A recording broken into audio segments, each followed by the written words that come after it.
5060 당신의 노후는 안녕하십니까? 든든한 노후 자산 만들기 지금이 바로 시작할 때. 안녕하세요. 오늘은 5060세대 여러분들의 든든한 노후를 위한 이야기를 나눠보려고 합니다. 은퇴 후에도 걱정 없이 편안한 삶을 꿈꾸는 건 누구나 마찬가지일 텐데요. 막상 은퇴 후 삶을 준비하려니 막막하고 어디서부터 어떻게 시작해야 할지 막막하실 겁니다. 혹시 5060세대의 평균 순자산이 얼마인지 알고 계시나요? 통계청의 2023년 가계금융복지조사 결과에 따르면 50대 가구의 평균 순자산은 약 6억 4,520만원, 60대 이상 가구는 약 5억 4,836만원이라고 합니다. 하지만 이는 어디까지나 평균일 뿐 실제로는 개인별 편차가 매우 크다는 점을 기억해야 합니다. 그럼에도 불구하고 이 평균 순자산만 가지고는 은퇴 후 삶을 걱정 없이 누리기에는 부족하다고 느끼는 분들이 많을 겁니다. 특히나 평균 수명이 길어지고 물가 상승률이 높아지는 요즘에는 더욱 그렇습니다. 그래서 오늘은 은퇴 후에도 꾸준히 월급처럼 돈을 받을 수 있는 방법들을 소개해 드리려고 합니다. 1. 연금 노후의 든든한 버팀목. 가장 먼저 소개해 드릴 방법은 바로 연금입니다. 연금은 매달 꼬박꼬박 월급처럼 돈을 받을 수 있는 가장 확실한 방법입니다. 국민연금, 퇴직연금, 개인연금 등 다양한 종류의 연금이 있으니 자신의 상황에 맞는 연금을 선택하여 가입하는 것이 중요합니다. 사례 1. 꾸준히 연금에 투자한 김씨, 은퇴 후에도 여유로운 삶을 누리다. 김씨 65세는 30년 동안 직장 생활을 하면서 꾸준히 국민연금과 퇴직연금에 가입했습니다. 또한 개인연금에도 추가로 가입하여 노후 준비를 했습니다.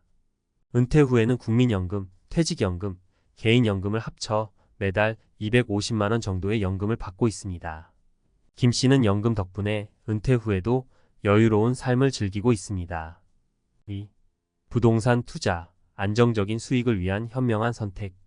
두 번째로 소개해 드릴 방법은 부동산 투자입니다. 부동산은 안정적인 임대 수익을 얻을 수 있는 좋은 투자처입니다.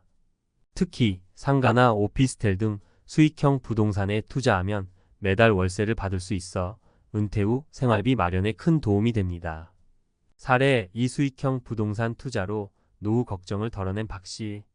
박씨 58세는 몇 년 전부터 수익형 부동산에 관심을 가지고 투자를 시작했습니다. 은퇴를 앞두고는 가지고 있던 아파트를 처분하고 그 돈으로 서울 외곽에 소형 오피스텔 2채를 매입했습니다. 박 씨는 2채의 오피스텔에서 매달 150만원 정도의 월세를 받고 있습니다. 은퇴 후에도 안정적인 수입이 생긴 덕분에 박 씨는 노후 걱정을 덜 수 있었습니다. 3. 배당주 투자, 주식시장에서 꾸준한 수익을 얻는 방법. 마지막으로 소개해 드릴 방법은 배당주 투자입니다. 배당주는 기업의 이익을 주주들에게 배당금 형태로 나눠주는 주식입니다. 꾸준히 배당금을 지급하는 우량 배당주에 투자하면 매년 배당금을 받아 노후 생활비에 보탤 수 있습니다. 사례 3. 배당주 투자로 제2의 월급을 만든 이씨. 이씨 62세는 은퇴 후 생활비 마련을 위해 배당주 투자를 시작했습니다. 이씨는 5년 동안 꾸준히 우량 배당주에 투자하여 현재 매년 0만원 정도의 배당금을 받고 있습니다. 이씨는 배당금 덕분에 은퇴 후에도 경제적인 어려움 없이 생활하고 있습니다. 30년 꾸준함이 선물한 여유로운 노후, 김씨의 연금 이야기. 30년이라는 긴 시간 동안 꾸준히 연금에 투자한 결과 은퇴 후에도 매달 250만원이라는 든든한 연금을 받으며 여유로운 삶을 누리고 계시거든요. 자, 그럼 김씨의 이야기를 통해 연금 투자의 핵심 전략과 노하우를 함께 살펴볼까요? 1. 30년 꾸준함의 힘, 연금 투자의 기본은 장기 투자. 김씨는 30년이라는 긴 시간 동안 꾸준히 국민연금, 퇴직연금, 개인연금에 가입하며 연금 투자를 이어왔습니다. 이처럼 연금 투자의 핵심은 바로 장기 투자입니다. 시간이 흐를수록 복리 효과가 더해져 투자, 원금이 눈덩이처럼 불어나기 때문이죠. 김 씨의 경우 30년간 꾸준히 연금에 투자한 덕분에 은퇴 후에도 매달 250만원이라는 안정적인 수입을 얻을 수 있었습니다. 물론 30년이라는 긴 시간 동안 꾸준히 투자하는 것은 쉬운 일이 아닙니다. 하지만 김 씨는 티끌 모아 태산이라는 말처럼 매달 조금씩 꾸준히 투자하는 것이 중요하다고 강조합니다. 김 씨는 젊은 시절부터 월급의 일정 부분을 꾸준히 연금에 투자하며 노후 준비를 해왔습니다. 처음에는 작은 금액이었지만 시간이 흐를수록 투자 금액을 늘려나가며 복리 효과를 극대화했습니다. 2. 다양한 연금 상품 활용, 분산 투자로 안정성 확보. 김 씨는 국민연금, 퇴직연금, 개인연금 등 다양한 연금 상품에 가입하여 분산 투자를 실천했습니다. 이는 특정 상품의 투자 위험이 집중되는 것을 방지하고 안정적인 수익을 확보하기 위한 현명한 전략입니다. 국민연금은 국가에서 운영하는 공적연금으로 가장 기본적인 노후 소득 보장 수단입니다. 퇴직연금은 퇴직 시 받는 일시금을 연금 형태로 수령하는 제도로 퇴직 후 소득 공백을 메우는 데 효과적입니다. 개인연금은 개인이 자유롭게 가입할 수 있는 사적연금으로 노후 자금 마련에 유용합니다. 김 씨는 이처럼 다양한 연금 상품을 활용하여 안정적인 노후 소득을 확보했습니다. 국민연금과 퇴직연금으로 기본적인 생활비를 충당하고 개인연금으로 여가, 생활이나 의료비 등 추가적인 지출에 대비할 수 있게 되었습니다. 3. 전문가와 함께하는 연금 설계, 맞춤형 투자로 효율성 극대화. 김 씨는 연금 투자를 시작하기 전에 재무 설계 전문가와 상담을 통해 자신의 상황에 맞는 맞춤형 투자 계획을 세웠습니다. 전문가의 도움을 받아 자신의 투자 성향, 목표 수익률, 위험 감수 능력 등을 고려하여 최적의 연금 상품 포트폴리오를 구성했습니다. 전문가는 김 씨에게 연령, 소득 수준, 투자 기간 등을 고려하여 적절한 투자 비중을 제시하고 시장 상황 변화에 따라 포트폴리오를 재조정하는 등 지속적인 관리를 제공했습니다. 이러한 전문가의 도움 덕분에 김 씨는 효율적인 연금 투자를 통해 안정적인 노후 소득을 확보할 수 있었습니다. 4. 꾸준한 정보 습득과 관리, 능동적인 투자로 수익률 향상. 김 씨는 연금 투자에 대한 꾸준한 정보 습득과 관리를 통해 능동적인 투자를 실천했습니다. 경제 뉴스나 재테크 서적 등을 통해 연금 시장 동향을 파악하고 전문가의 의견을 참고하여 투자 전략을 수정하는 등 적극적으로 노력했습니다. 또한 김 씨는 연금 상품 수익률을 주기적으로 확인하고 필요에 따라 상품을 변경하거나 추가 투자를 하는 등 능동적으로 관리했습니다. 이러한 노력 덕분에 김 씨는 시장 변화에 유연하게 대응하며 안정적인 수익을 유지할 수 있었습니다.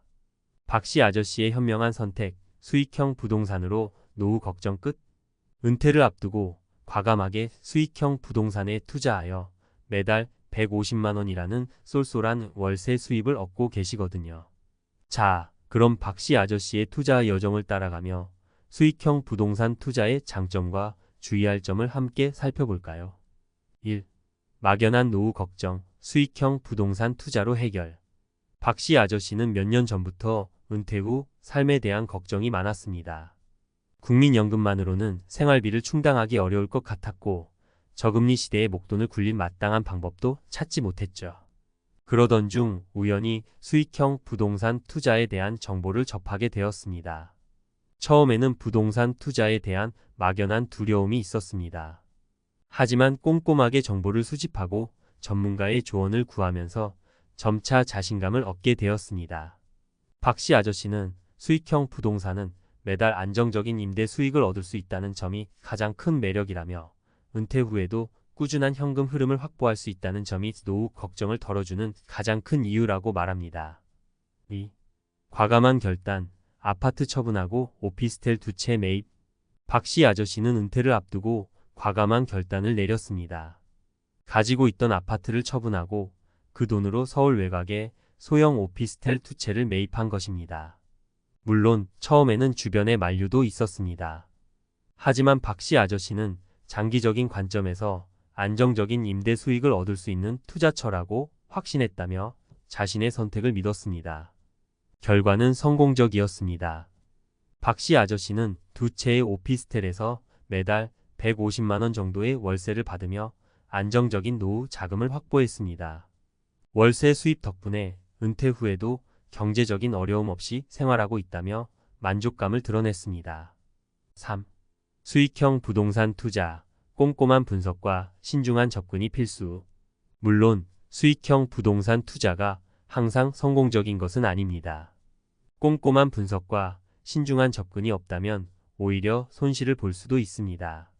박씨 아저씨는 수익형 부동산 투자는 입지, 임대 수요, 공실률 등 다양한 요소를 종합적으로 고려해야 한다며 전문가의 도움을 받아 꼼꼼하게 분석하고 투자하는 것이 중요하다고 강조합니다. 박씨 아저씨는 투자 전에 여러 부동산 전문가와 상담하고 직접 발품을 팔아 현장을 답사하는 등 철저한 준비 과정을 거쳤습니다. 또한 임대 관리 업체를 선정하여 공실 관리나 임차인 분쟁 등에 대한 부담을 덜었습니다. 4. 수익형 부동산 투자, 노후 준비의 새로운 대안. 박씨 아저씨의 사례는 수익형 부동산 투자가 노후 준비의 새로운 대안이 될 수 있음을 보여줍니다. 특히 저금리 시대에 마땅한 투자처를 찾지 못하는 분들에게는 매력적인 선택지가 될 수 있습니다. 물론 수익형 부동산 투자에도 리스크는 존재합니다. 하지만 꼼꼼한 분석과 신중한 접근을 통해 리스크를 최소화하고 안정적인 임대 수익을 얻을 수 있다면 노후 걱정을 덜고 여유로운 삶을 즐길 수 있습니다. 은퇴 후 삶의 터닝포인트, 이씨 아저씨의 배당주 투자 성공기. 은퇴 후 삶의 불안을 극복하고 배당주 투자로 제2의 월급을 만들어낸 이씨 아저씨 62세의 이야기를 전해드리려 합니다. 은퇴 후 불안정한 미래에 대한 걱정을 극복하고 꾸준한 노력 끝에 배당주 투자로 안정적인 수입을 확보했기 때문이죠. 자, 그럼 이씨 아저씨의 투자 여정을 따라가며 배당주 투자의 매력과 성공 비결을 함께 파헤쳐 볼까요? 1. 은퇴 후 삶의 불안, 배당주 투자로 돌파구를 찾다. 이씨 아저씨는 5년 전 은퇴를 앞두고 불안한 미래에 대한 걱정이 컸습니다. 평생 모은 자산은 있었지만 물가 상승과 예상치 못한 지출을 고려하면 노후 자금이 충분하지 않다고 느꼈죠. 그러던 중 우연히 배당주 투자에 대한 정보를 접하게 되었습니다. 처음에는 주식 투자에 대한 막연한 두려움이 있었습니다. 하지만 꼼꼼하게 정보를 수집하고 전문가의 조언을 구하면서 점차 배당주 투자의 매력에 빠져들게 되었습니다. 이씨 아저씨는 배당주 투자는 은행 예금보다 높은 수익률을 기대할 수 있고 매년 꾸준히 배당금을 받을 수 있다는 점이 가장 큰 장점이라며 은퇴 후에도 안정적인 현금 흐름을 확보할 수 있다는 점이 불안한 미래에 대한 걱정을 덜어주는 가장 큰 이유라고 말합니다. 2. 5년간 꾸준한 노력, 우량 배당주 투자로 연일 0만원 배당금 달성. 이씨 아저씨는 5년 전부터 꾸준히 우량 배당주에 투자해왔습니다. 처음에는 소액으로 시작했지만 매년 투자 금액을 늘려나가며 포트폴리오를 다각화했습니다. 이씨 아저씨는 배당주 투자는 단기적인 시세 차익보다는 장기적인 관점에서 꾸준히 배당금을 받는 것이 중요하다며 장기 투자를 통해 복리 효과를 누릴 수 있다는 점이 배당주 투자의 가장 큰 매력이라고 강조합니다. 이씨 아저씨는 5년간 꾸준한 노력 끝에 현재 매년 0만원 정도의 배당금을 받고 있습니다. 이는 은퇴 후 생활비에 큰 보탬이 되고 있으며 경제적인 어려움 없이 여유로운 삶을 누리는 데 큰 역할을 하고 있습니다. 3. 배당주 투자 성공 비결, 꼼꼼한 분석과 장기 투자. 이씨 아저씨의 배당주 투자 성공 비결은 무엇일까요? 첫 번째는 꼼꼼한 분석입니다. 이씨 아저씨는 투자 전에 기업의 재무 상태, 배당 성향, 성장 가능성 등을 꼼꼼하게 분석하고 전문가의 조언을 구하는 등 신중하게 투자를 결정했습니다. 두 번째는 장기 투자입니다. 이씨 아저씨는 단기적인 시세 차익보다는 장기적인 관점에서 꾸준히 배당금을 받는 것을 목표로 투자했습니다. 5년 동안 꾸준히 투자를 이어온 결과 현재는 안정적인 배당 수익을 얻고 있습니다. 4. 배당주 투자, 은퇴 후 삶의 질을 높이는 현명한 선택. 이씨 아저씨의 사례는 배당주 투자가 은퇴 후 삶의 질을 높이는 현명한 선택이 될 수 있음을 보여줍니다. 특히 저금리 시대에 마땅한 투자처를 찾지 못하는 분들에게는 매력적인 대안이 될 수 있습니다. 물론 배당주 투자에도 리스크는 존재합니다. 하지만 꼼꼼한 분석과 장기 투자를 통해 리스크를 최소화하고 안정적인 배당 수익을 얻을 수 있다면 은퇴 후에도 경제적인 어려움 없이 여유로운 삶을 즐길 수 있습니다. 5060. 당신의 노후 자산, 과학적으로 접근해 봅시다. 지금 시작하면 늦지 않습니다. 안녕하세요. 5060 여러분. 노후 준비 잘하고 계신가요? 오늘은 좀 색다르게 과학적인 근거와 이론을 바탕으로 노후 자산 관리에 대해 이야기해 보려고 합니다. 어렵게 느껴지실 수도 있지만 차근차근 따라오시면 노후 준비에 대한 새로운 시각을 얻으실 수 있을 거예요. 1. 5060. 우리의 노후 자산은 어떤 상황일까요? 통계청 자료에 따르면 2023년 기준 50대 가구의 평균 순자산은 약 6억 4, 520만 원, 60대 이상 가구는 약 5억 4, 836만 원입니다. 하지만 이는 평균일 뿐 실제로는 개인별 차이가 크죠. 게다가 평균 수명 증가와 저금리 시대를 고려하면 이 자산만으로는 충분하지 않을 수 있습니다. 2. 행동경제학, 우리의 투자 심리를 파헤치다. 행동경제학은 인간의 심리가 경제적 의사 결정에 어떤 영향을 미치는지 연구하는 학문입니다. 노후 자산 관리에도 행동경제학적 요소가 작용하는데요. 대표적인 예시로 손실 회피와 현재 편향을 들 수 있습니다. 손실 회피 사람들은 이익보다 손실에 더 민감하게 반응합니다. 이는 투자 손실에 대한 두려움으로 이어져 안전 자산에만 치중하거나 투자 시기를 놓치는 결과를 초래할 수 있습니다. 현재 편향 사람들은 미래의 이익보다 현재의 만족을 더 중요하게 생각합니다. 이는 노후 준비를 위한 저축이나 투자를 미루게 만들 수 있습니다. 3. 노후 자산 관리, 과학적으로 접근해 봅시다. 장기 투자의 힘, 복리효과. 복리효과는 시간이 지날수록 투자, 원금과 이자에 이자가 붙는 현상입니다. 장기 투자는 복리효과를 극대화하여 노후 자산을 크게 불릴 수 있는 강력한 무기입니다. 분산 투자의 중요성. 분산 투자는 여러 자산에 투자하여 위험을 분산시키는 전략입니다. 주식, 채권, 부동산 등 다양한 자산에 분산 투자하면 특정 자산의 손실을 다른 자산의 수익으로 상쇄할 수 있습니다. 자동 투자 시스템 활용. 자동 투자 시스템은 미리 설정된 규칙에 따라 자동으로 투자를 실행하는 시스템입니다. 감정적인 판단을 배제하고 객관적인 투자를 가능하게 하여 장기적인 수익률 향상에 도움을 줄 수 있습니다. 4. 이씨 아저씨의 배당주 투자 성공 사례. 우리에게 주는 교훈은?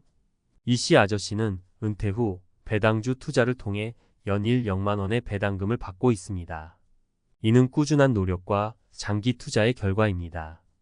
이씨 아저씨는 배당주 투자는 단기적인 시세 차익보다는 장기적인 관점에서 꾸준히 배당금을 받는 것이 중요하다고 강조합니다. 5. 지금 시작하면 늦지 않습니다. 노후 준비는 빠를수록 좋습니다. 하지만 늦었다고 포기할 필요는 없습니다. 지금부터라도 과학적인 근거와 이론을 바탕으로 노후 자산 관리를 시작하면 10년 후, 20년 후에도 걱정 없이 편안한 삶을 누릴 수 있습니다. 추천 도서. 넛지 똑똑한 선택을 이끄는 힘. 리처드 탈러, 캐스 선스타인. 행동경제학의 대표적인 저서로 인간의 심리가 경제적 의사 결정에 미치는 영향을 쉽고 재미있게 설명합니다. 부자 아빠, 가난한 아빠, 로버트 기요사키. 자산과 부채의 개념을 명확하게 설명하고 돈을 버는 방법보다 돈을 관리하는 방법이 더 중요하다고 강조합니다. 존리의 금융문맹 탈출. 존 리, 한국인의 금융문맹 문제를 지적하고 장기 투자와 복리효과의 중요성을 강조합니다. 이 책들을 통해 노후 자산 관리에 대한 새로운 시각을 얻고 자신에게 맞는 투자 전략을 세워보세요. 노후 준비 어렵지 않습니다. 과학적인 접근과 꾸준한 노력으로 든든한 노후를 만들어 나가시길 응원합니다. 은퇴 후 당신의 하루는 안녕하십니까? 70세 퇴직 후 맞이한 첫 아침. 시계를 보니 오전 9시. 평소 같으면 회사에서 바쁘게 서류를 정리하고 있을 시간인데 거실 소파에 멍하니 앉아 있었다. 처음엔 퇴직 후의 자유가 좋았다. 늦잠도 자고 보고 싶었던 TV 프로그램도 실컷 봤다. 하지만 일주일 한 달이 지나자 허무함이 몰려왔다. 오늘 뭐 하지? 매일 이 질문이 반복되었다. 돈이 없는 것도 아니고 특별히 큰 병이 있는 것도 아니다. 하지만 마음 한구석이 허전하고 무기력했다. 가족들은 바쁘고 친구들은 하나둘씩 연락이 뜸해진다. 설거지를 하고 동네를 한 바퀴 돌고 하루 종일 TV를 보다가 잠드는 날들이 이어졌다. 그렇게 의미 없는 하루하루를 보내던 어느 날 우연히 취미 하나를 시작하게 됐다. 단돈 5만 원으로 말이다. 그리고 그것이 내 인생을 다시 살아있게 만들었다. 오늘은 은퇴 후 무료한 삶을 보내고 있는 분들에게 단순한 취미 하나가 얼마나 큰 변화를 가져오는지 이야기해 보려 한다. 그리고 실제로 많은 사람들이 취미 하나로 인생을 바꾼 사례를 소개하며 여러분도 지금 당장 시작할 수 있는 방법을 알려드리겠다. 1. 70세 퇴직 후 삶이 무료하다면 단돈 5만 원으로 시작한 내 취미 이야기. 나는 40년 넘게 회사에서 일을 하며 늘 바쁜 삶을 살았다. 그런데 퇴직 후 그렇게 바라던 시간의 자유가 오히려 독이 되었다. 하루하루가 지루했고 TV만 보며 시간을 흘려보내는 내 모습이 싫었다. 그러다 어느 날 동네 도서관에서 무료로 진행하는 수채화 클래스라는 걸 발견했다. 준비물도 단순했다. 기본적인 물감 세트와 스케치북을 사는데 5만 원도 안 들었다. 솔직히 내가 그림을 하는 의심이 있었지만 무료니까 한번 가보자는 마음으로 시작했다. 놀랍게도 몇 번 붓을 움직이다 보니 마음이 편안해졌다. 뭔가에 몰입하는 경험이 정말 오랜만이었다. 그리고 점점 그림을 그리는 시간이 길어졌다. 나중에는 도서관에서 만난 사람들과 함께 전시회에도 가고 인터넷으로 그림 정보를 찾아보며 새로운 세상을 만났다. 그림을 통해 나는 다시 설레는 감정을 느끼기 시작했다. 집에서 혼자 멍하니 TV를 보던 사람이 이제는 주말마다 박물관에 가고 미술 관련 유튜브를 찾아보는 사람이 된 것이다. 이 모든 변화가 단돈 5만 원짜리 물감 세트에서 시작되었다. 포인트 작은 취미라도 좋다. 새로운 것을 배우고 시도하는 과정이 삶을 흥미롭게 만든다. 2. 취미 하나가 삶을 바꾼 3가지 실제 사례. 1. 65세 조기 퇴직 후 우울했던 김 사장님의 목공 DIY 이야기. 김 사장님은 30년간 운영하던 가게를 접고 조기 은퇴를 했다. 처음에는 푹 쉬면서 골프도 치고 여행도 다녔지만 시간이 지나자 무료함과 허무함이 몰려왔다. 그러던 중 우연히 목공 DIY 키트를 접하게 됐다. 처음엔 집에서 간단한 선반을 만들었는데 점점 재미가 붙었다. 나무 냄새가 좋았고 뭔가를 손으로 만들며 성취감을 느꼈다. 그렇게 하나둘 가구를 만들다 보니 주변 사람들이 우리 집에도 만들어 달라고 요청하기 시작했다. 지금은 은퇴 후 취미로 시작한 목공이 작은 수익으로까지 이어졌다.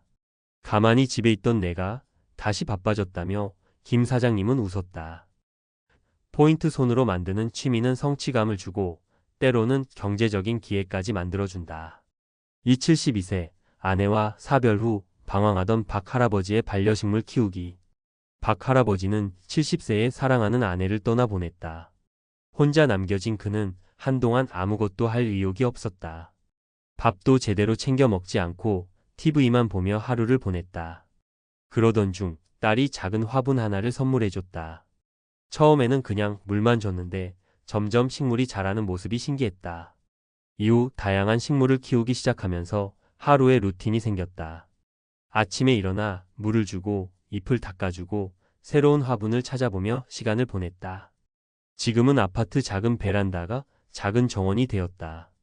이웃들과 식물 이야기를 나누고 직접 키운 허브를 나누면서 새로운 삶의 의미를 찾게 되었다. 포인트 반려식물은 정서적 안정감을 주고 삶의 활력을 불어넣는다. 3. 68세 평생 회사만 다니던 이 대리님의 배드민턴 동호회. 이 대리님은 평생 책상 앞에서 일만 하다 퇴직했다. 하지만 퇴직 후 집에만 있자 몸이 점점 무거워졌고 건강도 나빠졌다. 그러던 중 동네 공원에서 배드민턴을 치는 사람들을 보고 호기심이 생겼다. 운동을 거의 안 해본 몸이라 처음엔 힘들었지만 조금씩 배우다 보니 재미가 붙었다. 무엇보다 사람들과 어울리면서 사회적 관계도 회복되었다. 이제는 매일 아침 공원에서 사람들과 운동을 하며 활기찬 하루를 보내고 있다. 포인트 신체 활동은 건강뿐만 아니라 사람들과의 관계 형성에도 큰 도움이 된다. 3. 지금 당장 시작할 수 있는 취미 리스트. 이제 여러분도 직접 해볼 수 있는 몇 가지 취미를 추천해 보겠다. 5만 원 이하로 시작 가능한 취미. 드로잉 스케치북 앤드 연필. 캘리그라피 붓펜. 반려식물 키우기 작은 화분 앤드 씨앗. 독서 도서관 활용. 일기쓰기 노트 앤드 펜. 외로움을 덜어주는 취미. 등산 모임. 악기 배우기 우쿨렐레 하모니카. 자원봉사 참여. 동호회 활동 사진 여행. 건강을 지켜주는 취미. 가벼운 요가 앤드 스트레칭. 걷기 앤드 조깅. 배드민턴 탁구. 마무리 은퇴 후 3. 취미 하나로 다시 시작하자. 은퇴 후 삶은 어떻게 시간을 보내느냐에 따라 완전히 달라진다. 매일 같은 일상을 반복하며 무료한 삶을 사는 것과 새로운 취미 하나를 시작해 활기찬 삶을 사는 것. 당신은 어떤 선택을 하겠는가? 작은 취미라도 좋다. 일단 시작해보자. 그것이 당신의 인생을 구할지도 모른다. 70세 퇴직 후 무료한 3. 단돈 5만 원짜리 취미가 내 삶을 구했다. 전문가 칼럼 은퇴 후 인생 2막 취미 하나가 가져온 놀라운 변화. 퇴직 후가 더 행복할 줄 알았는데 이렇게 공허할 줄 몰랐다. 이 말은 60대, 70대 은퇴자들이 가장 많이 하는 이야기 중 하나다.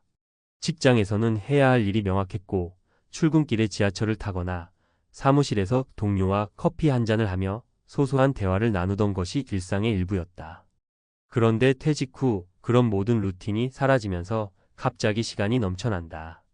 처음에는 여유가 좋지만 한 달, 두 달이 지나면서 삶이 무료하고 허무해진다. 이 시점에서 가장 중요한 것이 있다. 바로 내가 시간을 어떻게 보낼 것인가 하는 문제다. 대부분 은퇴자들은 경제적인 부분만 걱정하고 정작 중요한 삶의 질을 간과하는 경우가 많다. 하지만 행복한 은퇴 생활의 핵심은 좋아하는 것에 몰입하는 시간을 갖는 것이다.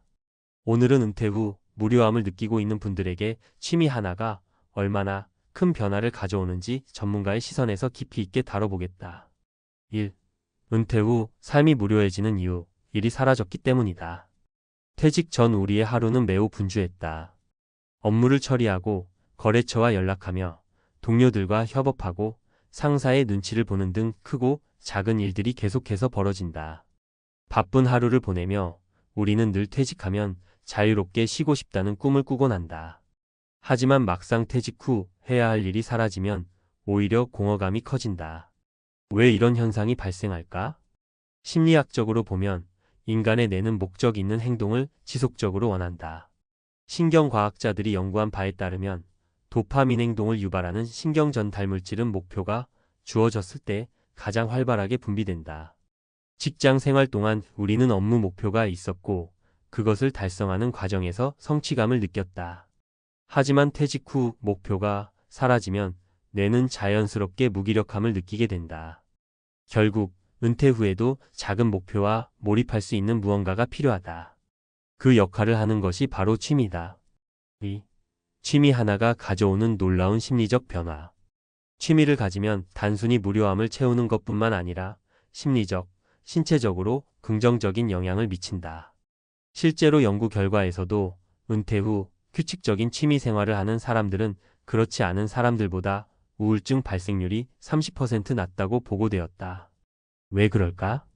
몰입감 취미는 현재에 집중하게 만들어 불필요한 걱정과 스트레스를 줄인다. 성취감 작은 성취를 반복하며 자존감이 올라간다. 사회적 교류 동호회나 모임을 통해 새로운 인간관계를 형성할 수 있다. 사례를 통해 좀 더 깊이 알아보자. 3.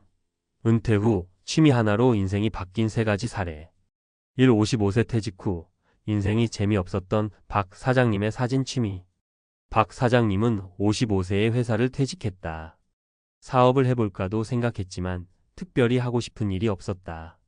은퇴 후 집에서 유튜브나 보고 가끔 친구들과 술 마시는 게 전부였다. 그러던 중 우연히 중고 장터에서 10만 원짜리 카메라를 발견했다. 예전에 여행을 다닐 때 사진 찍는 걸 좋아했던 기억이 떠올랐고 심심풀이로 한번 사봤다. 그리고 카메라를 들고 집 근처 공원에서 사진을 찍기 시작했다. 그런데 사진을 찍다 보니 이왕이면 잘 찍고 싶다는 욕심이 생겼다. 인터넷 강의도 찾아보고 사진 동호회에 가입했다. 취미로 시작한 사진이 점점 깊어지면서 여행을 다니며 사진을 찍는 재미가 생겼다. 결국 박 사장님은 본인의 사진을 SNS에 공유하기 시작했고 지금은 취미 사진가로 활동하며 소소한 수익까지 얻고 있다. 포인트 취미는 새로운 목표를 만들고 삶의 활력을 불어넣는다. 이 68세 퇴직 후 몸이 굳어가던 김 대리님의 요가 이야기. 김 대리님은 68세까지 회사 생활을 했다. 몸이 점점 굳어가는 것을 느꼈지만 특별히 운동을 할 생각은 없었다. 퇴직 후 TV 앞에서만 생활하다 보니 관절도 뻣뻣해지고 허리 통증까지 생겼다. 그러다 우연히 아내의 추천으로 동네 문화센터에서 하는 요가 수업을 등록했다. 처음엔 몸이 너무 뻣뻣해서 따라하기도 힘들었지만 점점 유연해지는 자신을 보면서 성취감을 느꼈다. 그리고 무엇보다 요가 수업에서 만난 사람들과 자연스럽게 대화하며 인간관계도 형성됐다. 현재 김 대리님은 일주일에 3번씩 요가를 하며 건강을 유지하고 있고 우울했던 기분도 많이 개선되었다고 한다. 포인트 신체 활동은 단순한 운동이 아니라 정신 건강까지 개선해준다. 72세 반려견 훈련 취미로 인생이 달라진 최할아버지. 최할아버지는 72세의 아내와 사별하고 자녀들도 모두 독립한 후 집에서 혼자 생활하고 있었다. 어느 날 딸이 반려견 한 마리를 데려다 줬다. 처음에는 귀찮았지만 강아지와 함께 생활하며 애정을 쏟다 보니 삶의 의미가 생겼다. 그러던 중 반려견 훈련법을 배우면서 강아지를 훈련하는 것이 재미있다는 걸 깨달았다. 그래서 훈련 영상을 찾아보고 동네 공원에서 강아지들과 교류하며 반려견 훈련이라는 새로운 취미를 가졌다. 현재 최 할아버지는 동네에서 강아지 산책 전문가로 불리며 다른 사람들의 반려견도 산책시켜주면서 용돈까지 벌고 있다. 포인트 동물과 교감하는 취미는 정서적 안정감뿐만 아니라 생활에 활력을 준다. 4. 결론 은퇴 후 무료한 삶? 취미 하나면 충분하다. 퇴직 후 무료한 시간을 보내고 있다면 지금 당장 작은 취미 하나를 시작해보자. 특별한 것이 필요하지 않다. 중요한 것은 나만의 즐거움을 찾는 것. 지금 이 순간 한번 고민해보자. 내가 가장 마지막으로 몰입했던 것은 무엇인가? 내가 하고 싶었지만 시간이 없어서 못했던 것은 무엇인가? 그 답이 있다면 그것이 바로 여러분의 새로운 취미가 될 수 있다. 단돈 5만원짜리 취미 하나가 여러분의 은퇴 후 삶을 완전히 바꿀 수 있다. 지금 시작해보자. 안녕하세요. 오늘은 한때 조기 은퇴라는 꿈을 향해 맹렬히 달려갔던 이들이 과연 은퇴 후 어떤 삶을 살아가고 있는지 얘기해보려고 해요. 요즘 주변에 보면 40대, 심지어 30대 초반에도 은퇴를 꿈꾸는 분들이 많더라고요. 유튜브나 블로그에 파이어 조게프 IREF INANCIAL 인디펜던스 리타이어 얼리 이야기가 넘쳐나니까 나도 그들처럼 빨리 회사 때려치우고 자유를 만끽해야지 하고 열정이 불타오르기도 하죠. 그런데 막상 우리 일상을 돌이켜보면 알게 모르게 매달 나가는 생활비가 무시 못할 수준이잖아요.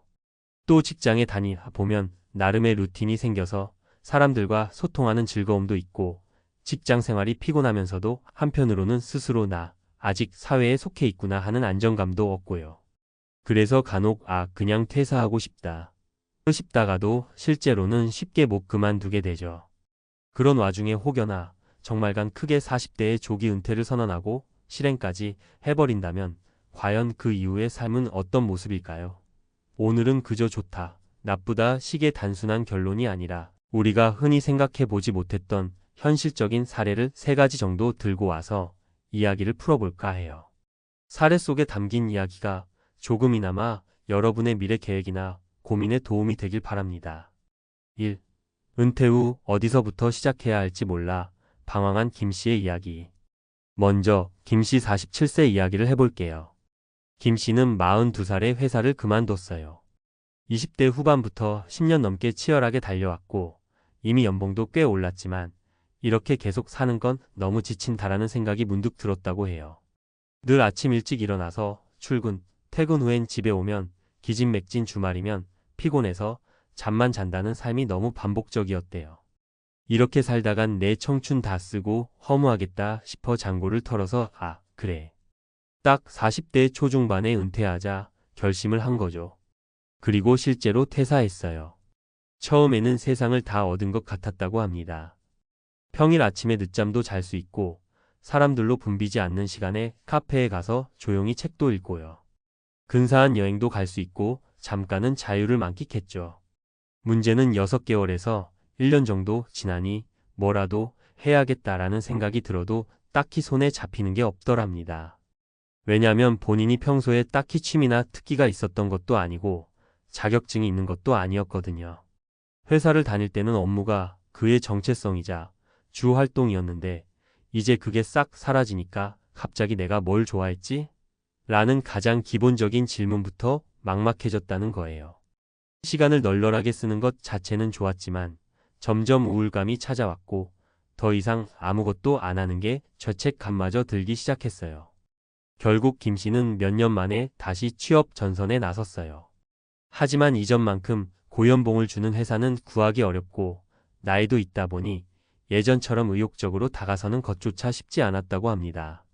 그렇게 한참을 헤매다가 간신히 비슷한 업계 중소기업에 들어가긴 했지만 이전처럼 좋은 대우를 받지 못하니 자존감이 크게 떨어졌다고 해요. 김 씨가 지금 깨달은 건 은퇴는 단지 회사 안 다닌다라는 상태가 아니라 스스로의 시간을 어떻게 미닝퍼렘이 있게 하게 보낼지 설계해야 하는 과정이라는 점이라고 해요. 돈도 중요하지만 내가 은퇴 후 어떤 정체성과 목표를 가지고 살아갈지를 전혀 준비하지 않았던 게 가장 큰 오류였다고 합니다. 투자 수익만 믿었다가 피를 본 이 씨의 이야기. 두 번째 이야기는 이 씨 50세입니다. 이분은 조기 은퇴하기 전부터 나는 투자로 생활비를 벌면 되라는 생각을 굳게 믿었대요. 주식, 부동산, 심지어 가상화폐까지 소위 불릴 수 있는 것은 다 해보자는 마인드였어요. 몇 번의 운 좋은 투자로 실제로 꽤 높은 수익률을 기록한 적이 있어서 스스로 이 정도면 먹고 살만 하겠지라고 판단하고 일을 그만둬 버렸죠. 은퇴 초반에는 주식이니 코인이니 해서 매달 생활비 이상의 수익이 나니 조기 은퇴 대성공. 이라며 주변 지인들에게도 투자 공부나 제대로 해. 라고 엄청나게 추천하고 다녔다고 해요. 그런데 문제는 시장 상황이 언제까지나 좋을 수만은 없다는 거죠. 어느 순간부터 시장이 급락하고 그동안 잘 나가던 종목들까지 꼬꾸라지기 시작했어요.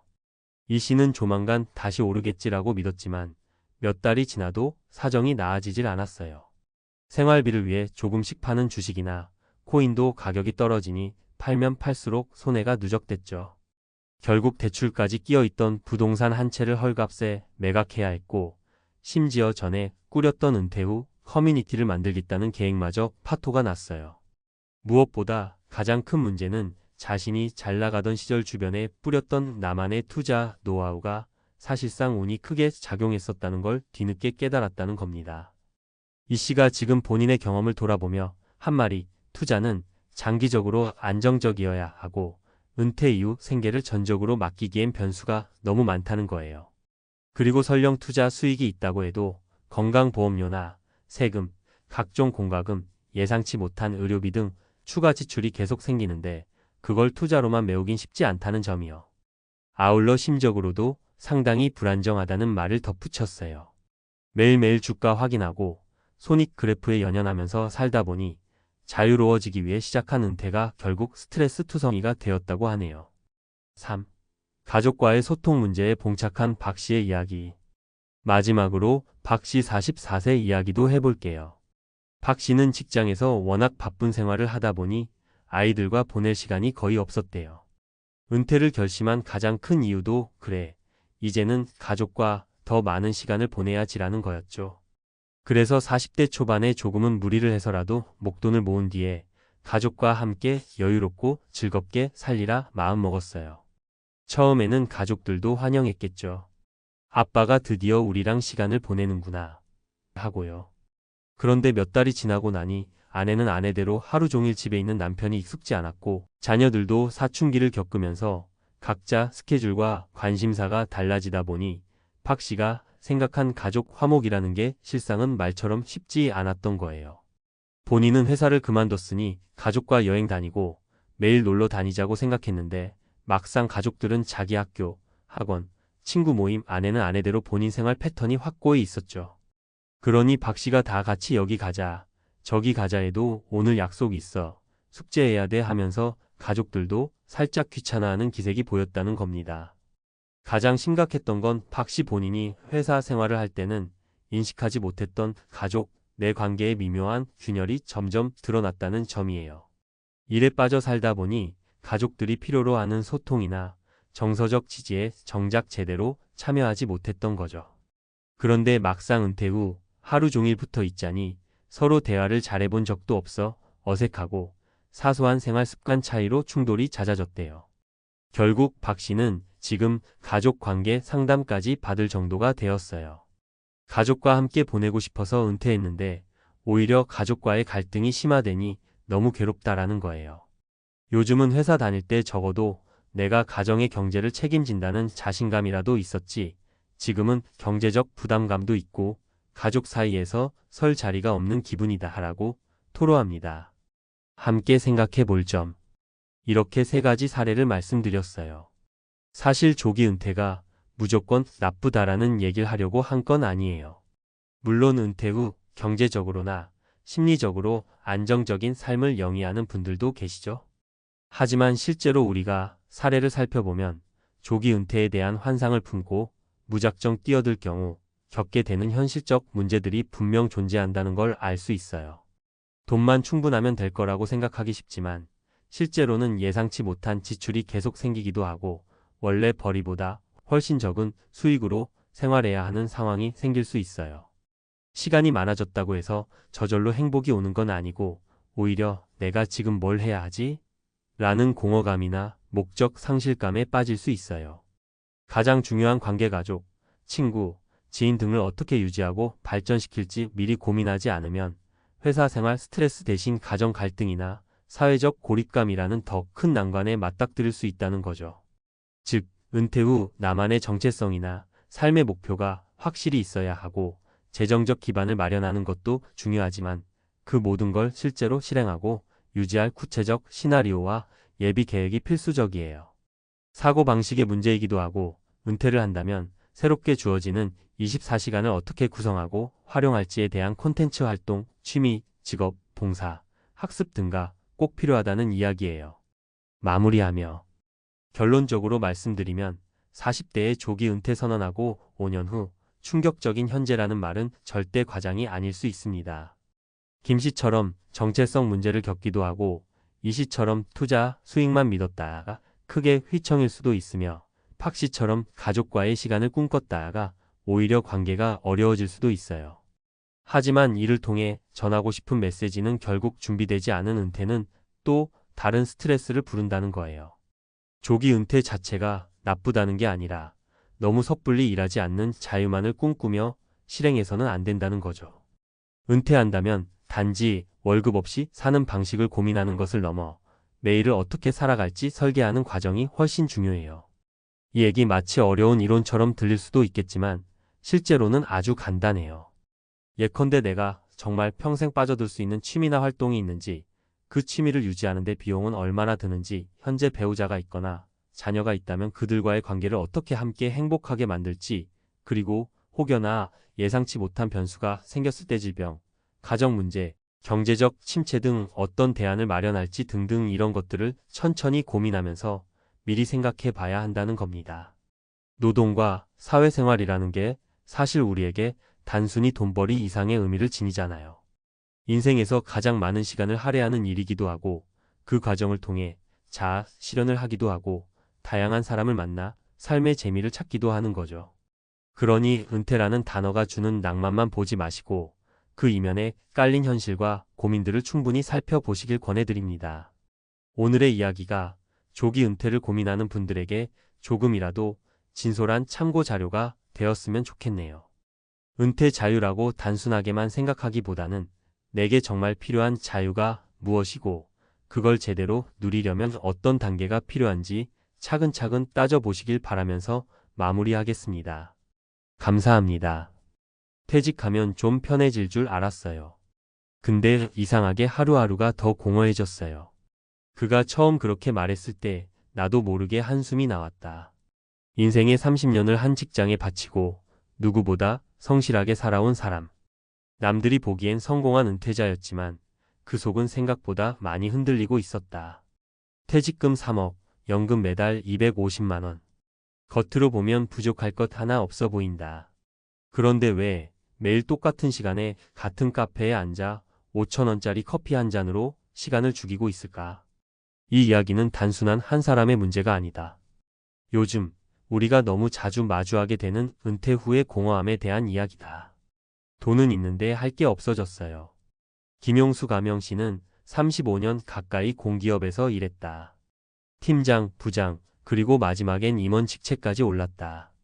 사무실 안에서는 늘 존중받았고 회의에서는 그의 말 한마디가 중요하게 받아들여졌다.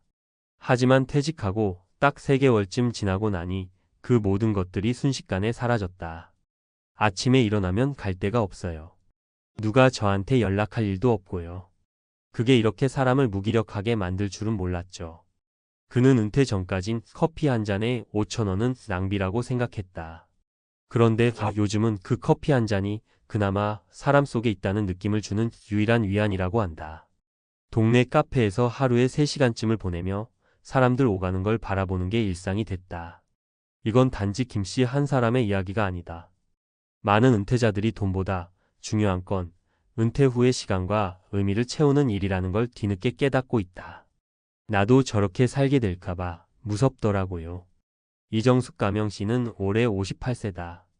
1년 전 남편이 대기업에서 명예퇴직을 하고 둘은 제2의 인생을 설계하기로 했다. 여행도 다녀오고 텃밭도 꾸미고 커플 요가도 시작했었다. 그런데 3달이 지나자 남편은 말수가 줄었고 어느 날부터인가 하루 종일 스마트폰만 들여다보며 시간을 보냈다. 말은 안 해도 느껴져요. 내가 쓸모없는 사람이 된 건가? 그런 생각에 빠져 있는 거죠. 이 씨는 그런 남편을 보며 느꼈다고 한다. 준비 없는 은퇴는 부부 모두를 지치게 만든다고. 남편은 여전히 매달 400만 원 정도의 연금을 받고 있고 모아둔 자산도 적지 않다. 그런데도 삶은 풍요롭지 않았다. 이유는 단 하나, 무엇을 위해 사는지에 대한 계획이 없었기 때문이다. 그래도 다시 일할 수 있어서 다행이에요. 조철민 가명 씨는 공기업을 정년까지 다닌 후 1년 동안 아무것도 하지 않았다. 자산은 넉넉했고 가족도 건강했지만 그는 심리적으로 많이 무너져 있었다. 평생 출근하고 회의하고 그런 생활만 하다가 딱 멈추니까 아무것도 할 줄 모르는 사람이 된 느낌이었어요.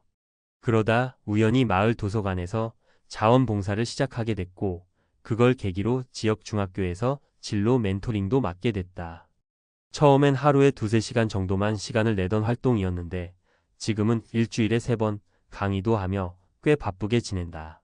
처음엔 이 나이에 뭘 하겠냐는 생각이 들었지만 막상 시작하고 나니까 내가 아직 사회에 필요한 사람이구나 싶더라고요.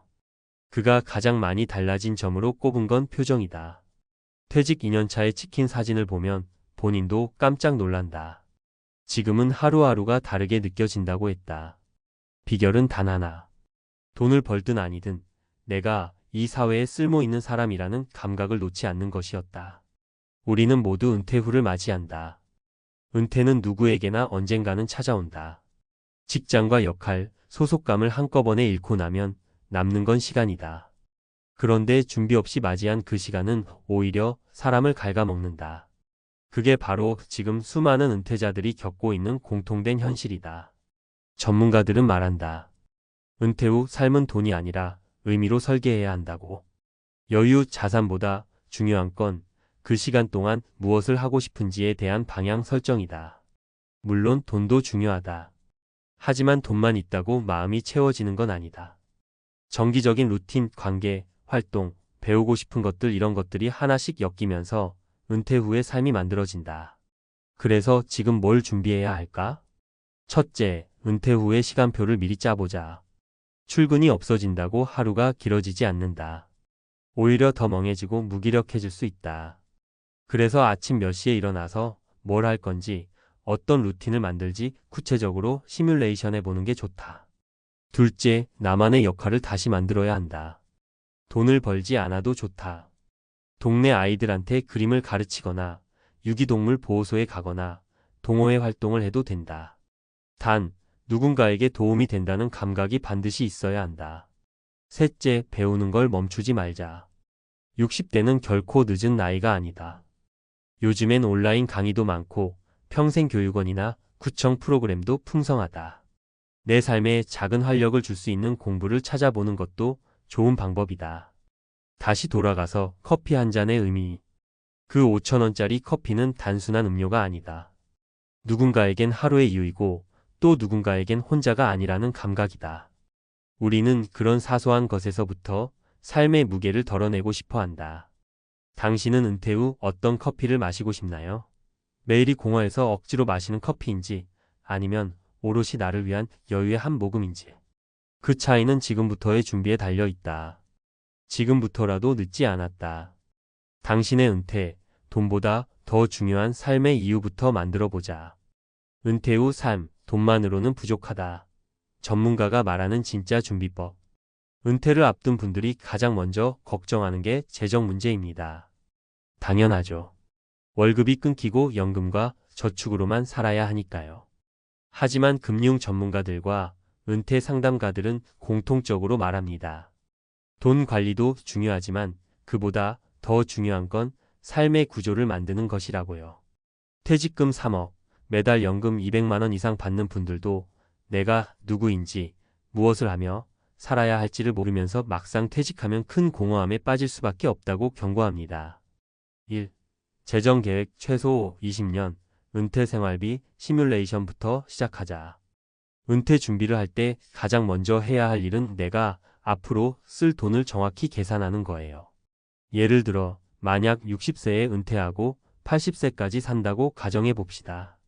20년 동안 매달 생활비가 250만 원 들어간다고 하면 단순 계산으로 250만 원 12개월 20년 60억 원은 아니고요. 6억 원입니다. 6억 원이면 꽤 큰 돈 같지만 물가 상승률과 건강보험, 예상치 못한 의료비, 주거비 상승 등을 감안하면 훨씬 더 많은 돈이 필요해요. 그래서 전문가들은 퇴직금과 연금, 기타 자산을 모두 합쳐 최소 20년치 생활비에 맞춰 대비하라고 권합니다. 그리고 물가 상승률 23%를 감안한 실질 생활비를 계산해야 하죠. 김용수 씨 사례처럼 3억 퇴직금에 매달 250만 원 연금이 있다 하더라도 물가 상승과 여가 생활 비용을 고려하면 금세 빠듯해질 수밖에 없습니다. 2. 심리적 준비일과 관계를 새로 설계하라. 은퇴 후 공허함은 경제적인 준비 못지않게 중요한 문제입니다. 많은 은퇴자들이 이 부분에서 실패하는데요. 인생의 대부분을 직장인으로 살아온 사람들은 자기 존재감과 사회적 관계를 직장에서 얻었습니다. 그런데 은퇴 후에는 그 기반이 무너지면서 심리적 공허감과 우울증에 시달릴 수 있어요. 그래서 심리학 전문가들은 은퇴 전에 새로운 역할을 만들어야 한다고 조언합니다. 자원봉사, 취미활동, 가족과의 관계 강화, 작은 창업 혹은 제2의 직업 찾기 등으로 자신의 존재 가치를 다시 발견하는 거죠.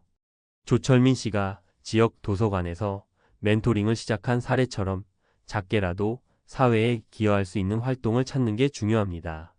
이 과정에서 작은 성공 경험을 누적하는 것이 심리적 만족도를 크게 높여줍니다. 3. 건강관리 예방이 최선이다. 60대가 되면 건강 문제가 가장 큰 변수로 작용합니다. 병원비, 재활, 간병 등 예상치 못한 지출은 은퇴 생활에 큰 부담이 될 수 있죠. 전문가들은 은퇴 전부터 건강검진을 꼼꼼히 받고 규칙적인 운동과 식습관 관리를 철저히 해야 한다고 강조합니다. 꾸준한 걷기, 수영, 요가 같은 무리 없는 운동을 일상화하고 금연절 주적절한 체중 유지가 필수입니다. 실제로 55세에 은퇴한 박진호 씨는 규칙적인 운동 덕분에 은퇴 후 10년 동안 큰 병 없이 활발히 지내면서 의료비 부담을 크게 줄일 수 있었습니다. 4. 구체적 사례를 통해 배우는 은퇴 후 실전 준비. 사례 1. 58세 김영희 씨의 재취업과 자원봉사 병행. 김영희 씨는 공기업에서 30년 일한 후 58세에 퇴직했습니다. 퇴직금 2억 5천만 원과 매달 220만 원 연금을 받지만 심심하지 않으려 동네 복지관에서 자원봉사를 시작했어요. 그러다 복지관 프로그램 진행 보조 일을 맡으면서 소정의 활동비를 벌게 됐죠. 김 씨는 돈보다 중요한 건 쓸모 있다는 느낌이라며 새로운 사람들과 만나고 활동하는 게 큰 힘이 된다고 말합니다. 사례 62세 박성민 씨의 작은 창업 도전. 박성민 씨는 공기업에서 35년을 일한 뒤 정년 퇴직했어요. 경제적으로 여유가 있었지만 무료한 시간을 견디기 힘들어 작은 카페를 차렸습니다. 창업 초반에는 시행착오도 많았지만 직접 고객과 소통하며 성취감을 느꼈죠. 현재는 월 수익 300만 원가량을 올리며 퇴직금 소진 걱정도 덜고 건강도 유지하고 있습니다. 사례 60세 이정훈 씨의 전문성 활용한 강의 활동. 이정훈 씨는 33년간 공기업에서 엔지니어로 일하다 퇴직했습니다. 평생 쌓은 기술과 노하우를 살려 지역 대학과 협력해 특강을 하며 활동 중입니다. 매달 강의료가 150만 원 정도 나오고 강의 외에도 여러 컨설팅 일을 하면서 퇴직 후에도 활발한 경제 활동이 가능하다는 걸 보여줍니다. 5. 전문가가 권하는 은퇴 준비 5가지 팁. 은퇴 전 최소 5년 전부터 재무 상담을 받자. 내 자산과 예상 지출을 전문가와 함께 점검하면 부족한 부분을 미리 보완할 수 있어요. 은퇴 후 활동 계획을 구체적으로 세우자. 취미, 사회 참여, 일자리 등 다양한 활동을 미리 체험해보고 은퇴 후 적합한 활동을 찾아두는 게 좋아요. 건강 관리는 지금부터 시작하자. 정기 검진, 운동 루틴, 식습관 개선을 미루지 말고 생활화해야 합니다. 사회적 네트워크를 계속 유지 확장하자. 직장 외에도 친목 모임, 지역 커뮤니티 등에 적극 참여하면 고립감을 줄일 수 있습니다. 정신 건강도 챙겨야 한다. 은퇴 후 우울감, 무기력증은 흔한 현상이에요. 필요하면 전문가 상담이나 그룹 모임을 통해 마음 건강을 돌봐야 합니다. 6. 주의할 점. 흔히 빠지는 함정. 은퇴 후 무계획한 소비 증가. 은퇴 후 내가 벌지 않으니 쓰는 돈을 줄여야겠다는 생각보다 이제 돈 쓸 시간이 많아졌으니 즐기자 하며 소비가 오히려 늘어날 수 있어요. 그래서 계획적인 소비 습관을 미리 만들어야 합니다. 사회적 단절과 고립. 직장을 떠나면 자연스럽게 만나는 사람이 줄어드는데 이를 방치하면 심리적 고립으로 이어집니다. 반드시 사회적 활동을 꾸준히 유지하세요. 건강관리 소홀. 젊을 때는 건강에 신경 덜 쓰다가 은퇴 후 갑작스러운 건강 문제로 고생하는 경우가 많습니다. 조기 예방이 무엇보다 중요해요. 마무리하며. 은퇴 후 삶은 준비된 자의 특권입니다. 누구나 노후는 막연하고 불안할 수밖에 없지만 지금부터 계획을 세우고 행동한다면 충분히 행복하고 의미 있는 시간이 될 수 있어요. 지금 당장 할 수 있는 건 내 은퇴 생활비를 꼼꼼히 계산하고 은퇴 후 할 수 있는 일들을 미리 경험해보는 것입니다. 그리고 건강과 마음 관리도 잊지 말아야 하죠. 앞서 이야기한 김용수, 이정숙, 조철민 씨처럼 우리 모두는 돈보다 더 큰 삶의 의미를 찾아야 합니다. 그 시작은 작은 한 걸음에서부터 바로 지금입니다.